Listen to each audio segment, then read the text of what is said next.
Technology really has come in leaps and bounds in the last 10 years in the off-road industry. And in particular, one device I never leave home without is a quality off-road GPS.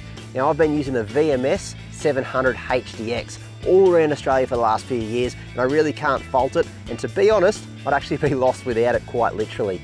You see, off-road mapping offers me not only to know exactly where I'm going, but it's a great reference point if you use some of the features that'll really help you out in the bush for years to come. One of the biggest functions that I use almost on a daily basis when I'm out in the bush is the waypoint function. Being able to save a waypoint quick and easy at the press of a couple of buttons means that I always have a catalogue of where I've been on the bush and all the best spots that I can go back to whenever I choose to. I'm talking about saving things like campsites, really good low range tracks, and even scenic sites and places that I just generally want to come back to. When it's so easy to enter a waypoint in, I can always have those for reference, store them on my computer back home, and keep a full catalogue of where I want to go next time.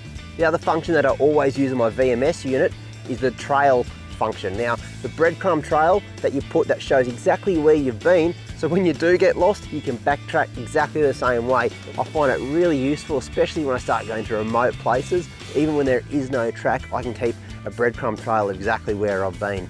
Now, the final tip that I want to leave you with is when you are trying to buy an off-road GPS, make sure it does have quality off-road mapping. Now, that looks like I'm stating the absolute obvious, and I sort of am, but you'd be surprised by the amount of people that use on-road GPSs and think they're going to cut it out in the bush. If it doesn't have a range of really detailed, high-definition off-road maps in your particular area, then you really are wasting your time.